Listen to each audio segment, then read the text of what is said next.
Hello guys, welcome to Pakistani reaction. तो कैसे हैं आप सब? मेरा नाम है मुदस्सिर। मैं हूं बशर। भारत ने आज ऐसा कदम उठा लिया कि अजरबैजान भी कंफ्यूज हो गया कि भारत कार्य क्या रहा है। तो पहले भाई देखते हैं, वीडियो काउंट करते हैं, रीड ऑन एंड स्टार्ट।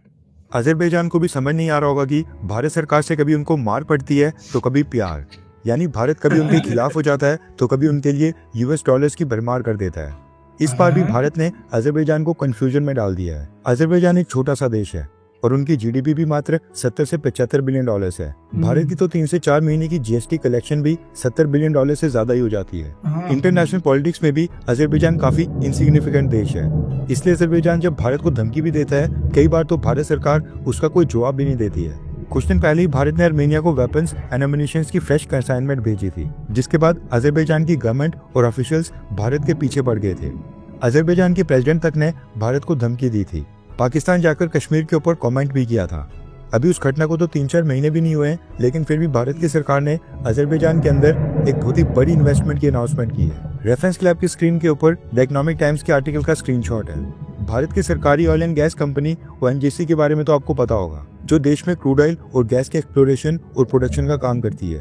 अब ये जो ओएनजीसी कंपनी है, इसकी एक सब्सिडरी है ओएनजीसी विदेश लिमिटेड, जो कि फॉरेन कंट्रीज के ऑपरेशंस को संभालती है। दूसरी कंट्रीज की oil and gas field projects में जाकर वहां पर इन्वेस्टमेंट, वहां पर हिस्सेदारी परचेज करना, फॉरेन कंट्रीज में ऑयल एंड गैस एसेट्स को मोनेटाइज करके वहां पर रॉयल्टीज कमाना, ये सब ओएनजीसी विदेश लिमिटेड संभालती है। अब ये ministry of petroleum and natural gas के अंडर आती है और न्यूज निकल कर आ रही है कि ओएनजीसी विदेश लिमिटेड ने अब अजरबैजान की Azeri Chirag Gunashli ACG field और Baku Tbilisi Ceyhan BTC gas pipeline company में इन्वेस्टमेंट करने की घोषणा की है। दोनों प्रोजेक्ट्स में ओएनजीसी विदेश लिमिटेड ने $60 मिलियन का निवेश किया है। रिपोर्ट के मुताबिक ये एक्विजिशन 29 नवंबर को फाइनलाइज हुई है, यानी कि 4-5 दिन पहले। अभी जो बीटीसी पाइपलाइन है, ये अजरबैजान में एसीजी फील्ड से क्रूड ऑयल को ट्रांसपोर्ट करती है और जॉर्जिया और टर्की से क्रॉस होते हुए मेडिटेरेनियन सी तक जाती है। रिपोर्ट के मुताबिक इस फ्रेश इन्वेस्टमेंट के साथ ओएनजीसी विदेश लिमिटेड ने अपना पहले का स्टेक बढ़ाया है।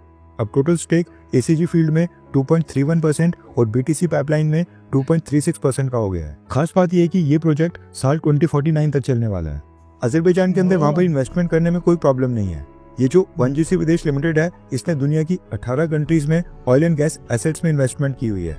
लेकिन ये थोड़ा सा ऑड इसलिए लग रहा है क्योंकि अजरबैजान और भारत के बीच इस समय जो टाइज है वो पूरी तरह से नॉर्मल नहीं है। अभी पिछले महीने अजरबैजान में COP29 ग्लोबल क्लाइमेट समिट हुआ था, जिसके लिए अजरबैजान ने भारत के प्रधानमंत्री मोदी जी को इनवाइट किया था, लेकिन प्रधानमंत्री मोदी वहां भी नहीं गए। प्रधानमंत्री छोड़ो, भारत सरकार ने तो अपने कैबिनेट रैंक के मिनिस्टर को भी COP29 समिट में नहीं भेजा था। और न इस बार अजरबैजान के COP29 समिट में भारत ने अपना वहां पर इंडिया स्पेसिफिक पवेलियन बनाया था, जो कि हर साल COP समिट्स में भारत करता है। इसलिए स्टार्टिंग में हमने कहा था कि अजरबैजान भारत के इस फैसले से थोड़ा कंफ्यूज हो गया होगा। अजरबैजान की ऑयल एंड गैस फील्ड और पाइपलाइन में इन्वेस्टमेंट करना ये दिखाता है कि भारत सरकार अपने बिजनेस इंटरेस्ट को प्राथमिकता दे रही है। हम आर्मेनिया को भी हथियार बेचकर पैसा कमाएंगे और साथ में अजरबैजान में इन्वेस्टमेंट करके वहां से जो रॉयल्टीज आएंगी उनको भी एंजॉय करेंगे। खैर, आपको क्या लगता है कि अजरबैजान में इन्वेस्टमेंट करके भारत ने सही किया, हाँ या फिर ना? नीचे कमेंट करके अपनी राय जरूर बताएं। तो यार वीडियो खत्म। ये इसको कहते हैं जियोपॉलिटिक्स। मैं तो यही बात बोलूंगा, इंडिया की जहां हम पाकिस्तानियों की सोच खत्म होती है ना, वहां से इंडिया की जो है ना सोच शुरू। अजरबैजान की भी जहाँ खत्म होती है, वहां से इंडिया की शुरू होती है। इंडिया ने कुछ सोच समझ कर ही किया होगा ना। और सच में इंटरेस्ट देश का देखो हित होता है। कोई कभी भी आपका परमानेंट दोस्त या कभी परमानेंट दुश्मन नहीं रह सकता। 100 साल पुराने अजरबैजान में लाइक भाई, हाँ अभी आया नहीं था, फुल बॉयकॉट मारा। हाँ, अभी बिलियंस ऑफ डॉलर की इन्वेस्टमेंट। मैं वही कह रहा हूँ, 100 साल भी अगर कोई आपका दुश्मन रहे ना एक दिन आपको दोस्ती का हाथ। और भाई वैसे एक बात है, पहले लोग खुश होता था अमेरिकन कंपनीज इधर इन्वेस्ट कर रही हैं।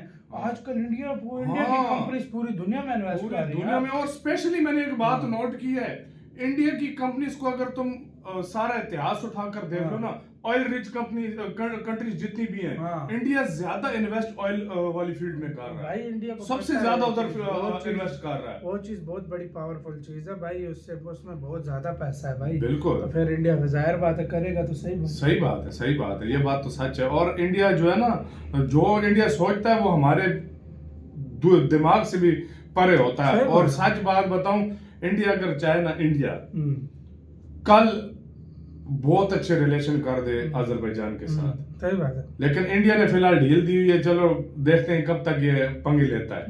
जिस दिन इंडिया ने खुद चाहा ना, तुर्की देखो कैसा खामोश हुआ है, तुर्की देख लो, उसी तरह अजरबैजान भी खामोश हो जाए। सही बात है। तो आपका क्या कहना है, अपनी राय कमेंट सेक्शन में दें, आप क्या सोचते हैं। अपना बहुत ज्यादा ख्याल रखना। तो